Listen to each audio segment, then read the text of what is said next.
Allora, l'obiettivo di questo convegno è di portare all'attenzione dell'opinione pubblica il fatto che anche le aree importanti come l'area UNESCO di Conegliano e Valdobbiadene nel Prosecco sono aree importanti, devono essere nello stesso tempo rigenerate, mantenute e riqualificate. Quindi noi ci aspettiamo di riuscire a sensibilizzare i professionisti, le imprese, gli architetti, anche lo stesso mondo industriale a investire in queste aree e tenendo conto che le aree devono essere comunque protette.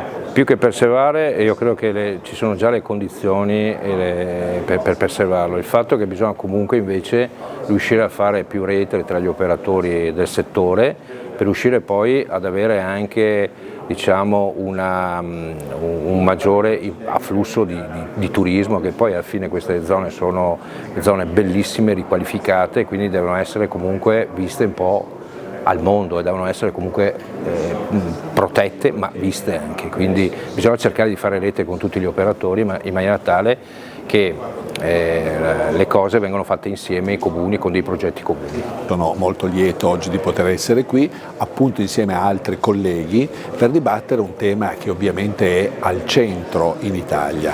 L'Italia è il paese con il più alto numero di siti iscritti all'UNESCO, quindi Patrimonio Mondiale dell'Umanità.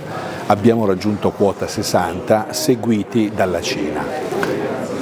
Un patrimonio che la storia ci ha lasciato e che sappiamo essere il patrimonio più importante, più grande anche per dimensione al mondo, anche se è sempre tutto molto relativo, ma la storia ci ha consegnato palazzi, edifici, teatri, tutto un patrimonio che ovviamente richiede costantemente manutenzione. Con le nostre sovrintendenze svolgiamo un ruolo essenziale relativamente alla tutela per consentire, e credo che questo sia stato fatto nel corso degli ultimi 60-70 anni, uno sviluppo sostenibile del territorio che sia conforme a quello che è la tutela del patrimonio e del paesaggio.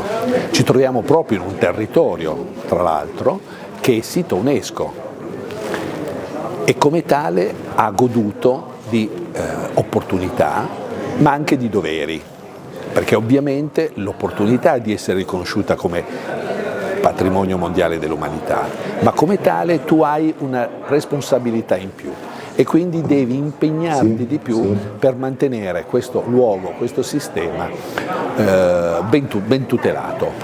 Lo Stato ovviamente cerca di fare la sua parte. Abbiamo un patrimonio immenso, ci vogliono risorse immense, il bilancio del Ministero è più che duplicato negli ultimi anni, quindi parliamo di oltre 4 miliardi di investimenti sul patrimonio, sulla sua valorizzazione. È molto importante ciò che i cittadini, ciò che i privati possono fare. Non a caso anche per questo esistono delle leggi ad hoc per coloro che hanno beni vincolati che possono usufruire di incentivi a fondo perduto. Abbiamo l'Arbonus, che è un altro strumento molto importante, dal 2014 consente a cittadini, imprese, enti di poter donare al nostro patrimonio e di poter detrarre il 65% ai fini IRPEF di quanto loro donano. Insomma, in conclusione, è un patrimonio enorme, un patrimonio vasto di cui andiamo molto orgogliosi, ma che richiede responsabilità e risorse. Lo Stato sta facendo la sua parte, gli enti locali sono chiamati in prima persona a impegnarsi e a continuare a affiancarsi su questa opera di tutela e di conservazione, così anche con i privati.